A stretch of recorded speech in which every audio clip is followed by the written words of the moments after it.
Hello everyone, चलिए शुरू करते हैं। आज मार्केट में कौन सा एसएल हंटिंग सेटअप बना है और कैसे हमने काम किया है उसको। मेरा जो व्यू था वो अप साइड का व्यू था, क्योंकि देखिए अगर कल मार्केट को देखेंगे तो मार्केट ऊपर नीचे से ऊपर गया था। पहले तो नीचे आया था, उसके बाद सबको सेलिंग में बैठा के मार्केट नीचे से ऊपर क्लोज किया था और ऊपर से बार बार जो बायर आए होंगे उसको रिट्रेस कर करके निकाल रहा था। इसी वजह से जो व्यू है मेरा अप साइड का था। और आज मार्केट ने अच्छा गैप अप भी ओपन कर दे दिया था, तो इससे मैं थोड़ा सा और कॉन्फिडेंस में आ गई थी कि आज तो अब मार्केट ऊपर में ही जाएगा, क्योंकि गैप अप है। क्योंकि ये जो नीचे में बायर बैठे हैं वो अच्छे खासे प्रॉफिट में हो गए, तो यहाँ बैठ के इनको टारगेट नहीं करना, मतलब ये जो निचला है उसको टारगेट नहीं कर सकते। तो इसी वजह से मेरा सेटअप है वो बाइंग साइड में, मतलब मैंने व्यू रखा था। बट मेरा एक जो गलती हो गया, आज मेरा जो एसएल हंटिंग है वो सेलिंग का बना था, बट मेरा व्यू अप साइड की होने की वजह से ही मैं उस व्यू को ही थोड़ा सा इग्नोर कर ली, जो मैं आपको एक्सप्लेन करती हूँ। जैसे आप देखेंगे निफ्टी को, तो निफ्टी ने, अब देखिए निफ्टी ओपन हुआ था, उसके जस्ट पास में रेजिस्टेंस कौन सा लेवल था, तो मैं आपको बता दूं, ये जो है, ये जो मैंने अभी मार्क किया है, ये रेजिस्टेंस लेवल था निफ्टी का। ठीक है, निफ्टी ने कर दिया था ब्रेकआउट फर्स्ट कैंडल में। ठीक, सेंसेक्स को देखिए तो सेंसेक्स के पास भी आपका ये जो ओपन होने के साथ साथ रेजिस्टेंस लेवल आपका 82,500 का लेवल था, इसने भी ब्रेकआउट कर दिया था। और जो बैंक निफ्टी है, बैंक निफ्टी ने मुझे लगा कि ये 800 का लेवल इसने भी ब्रेकआउट कर दिया है। तो मतलब 57,200 के लेवल इसने भी ब्रेकआउट कर दिया है। तो इसमें मेरा व्यू बन गया था कि तीनों ने ब्रेकआउट कर दिया, तो जिस दिन मार्केट तीनों ब्रेकआउट कर देता है उस दिन ऊपर ही, मतलब एक जिधर ब्रेकआउट होता है उधर ही जाता है। तो इसी व्यू के चक्कर में मैं अपना वो एक्चुअली में इसको बैक करके नहीं देख पाई बैंक निफ्टी को, कि बैंक निफ्टी ने तो ब्रेकआउट भले दिखा रहा है 200 का, लेकिन मेजर एक रेजिस्टेंस ले लिया जिसको मैंने इग्नोर कर दिया सिर्फ अप साइड के व्यू के कारण, और उसी के कारण आज मेरा एसएल भी हो गया, जो मैं आपको बताना चाहती हूँ। देखिए बैंक निफ्टी को मुझे पीछे करके देखना था, लेकिन थोड़ा ज़्यादा गैप अप होने की वजह से मैं ये पीछे करके देख ही नहीं पाई। सिर्फ 200 के लेवल में ही मैंने मार्क किया था। मुझे ये वाला मार्क ज़रूर करना चाहिए था, ये रेजिस्टेंस, ये जो पिछले डे का अपना जो रेजिस्टेंस है उसको मुझे मार्क करना था, जो मैं नहीं कर पाई।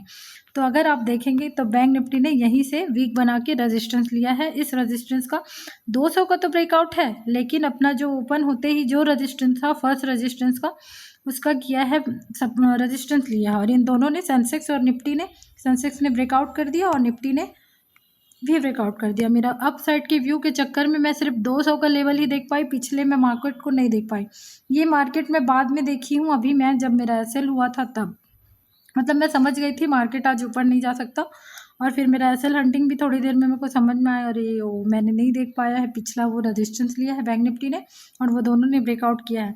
अब मैं व्यू मेरा गलत हो गया करके मैं कैसे समझी, होप में क्यों नहीं बैठी, ये नहीं देखने के बाद भी ये जो अब रेजिस्टेंस मैंने अपनी मार्क किया उसको मैं नहीं देखी थी, उधर तो मैं अभी वीडियो बनाते समय देखी हूँ।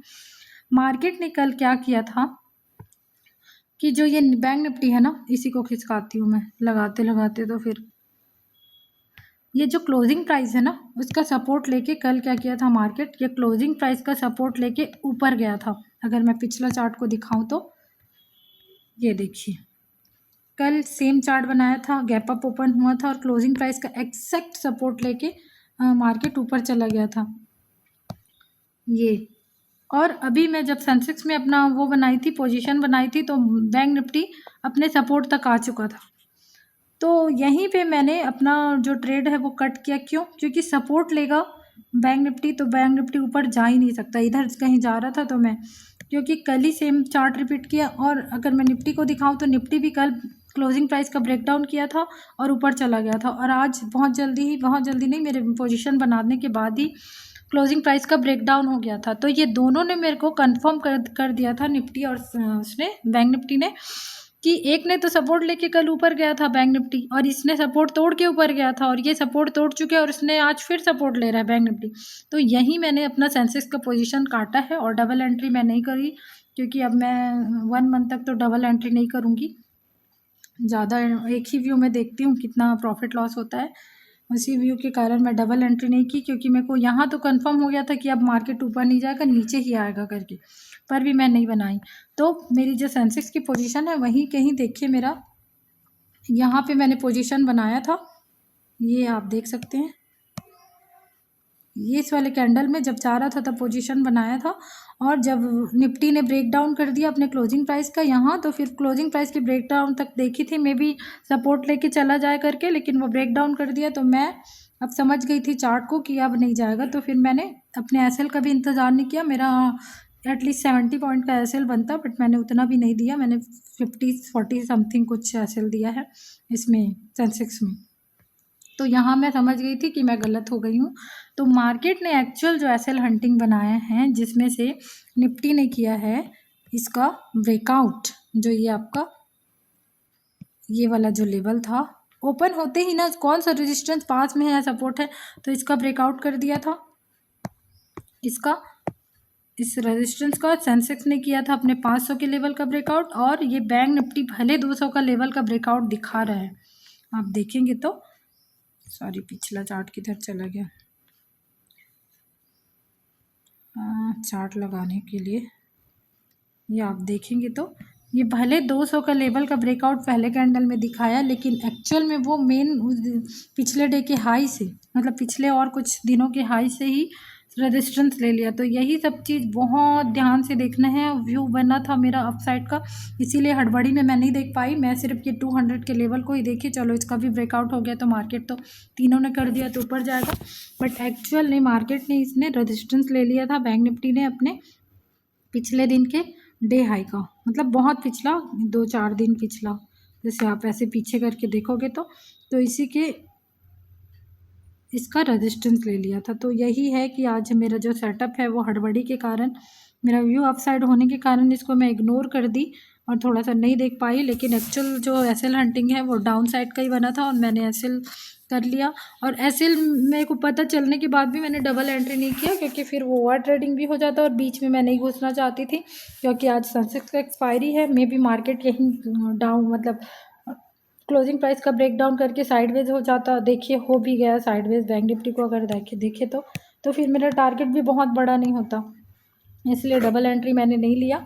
तो इस तरह से आज एसएल हंटिंग बनी थी। थोड़ा सा क्या है, मार्केट में आपका कितना भी व्यू हो, लेकिन मेरे एसएल हंटिंग को सब नज़र से देखना पड़ेगा, उसी के बाद ही कई बार क्या होता है, व्यू अगर आपका अपोजिट है, जैसे मेरा आज कॉल का था, लेकिन एसएल हंटिंग पुट का बना है, तो वो ना 100+ पॉइंट आपको प्रीमियम में देगा ही, तो आप एक सेटअप के लिए आप जा सकते हो। और उसके बाद भले आपका व्यू है, तो अगर लग रहा है चार्ट आपको बता रहे हैं कि मार्केट जा सकता है, वैसे चार्ट इसलिए देखिए, चार्ट इसलिए कंफर्म क्योंकि बैंक निफ्टी ना कल सपोर्ट लेके उड़ा था और डे हाई क्रॉस किया था। आज सपोर्ट लेके वो किसी भी हालत में जा ही नहीं पाता। ये जो बाइंग आ रही थी ना, फिर भी मेरे को कंफर्म नहीं हुआ कि ये बाइंग में चला जाएगा। मुझे पता था कि ये भले बायर को ले रहा बैठा रहा है, लेकिन मार्केट को गिरना ही है, इसीलिए मैं कंफर्म में। निफ्टी में तो मैं बहुत बॉटम से पकड़ पाती, जब निफ्टी बहुत नीचे ऊपर जा रहा था तो बहुत कॉस्ट टू कॉस्ट ही आ गया था। ये वाला जब निफ्टी का सेटअप बना ना, ये वाला, तो प्रीमियम जहाँ से शुरू हुआ था डाउन के लिए वहाँ तक चला गया था निफ्टी का। मैं चाहती तो यहाँ से यहाँ तक का लेती, मेरे को 70 पॉइंट आराम से मिल जाता, लेकिन मैं अब 1 महीने बिल्कुल डबल ट्रेड नहीं करना है मुझे, इसी साइकोलॉजी को मेंटेन करना है, इसीलिए मैं नहीं ली हूँ। तो ये था आज का मार्केट। चलिए, थैंक यू।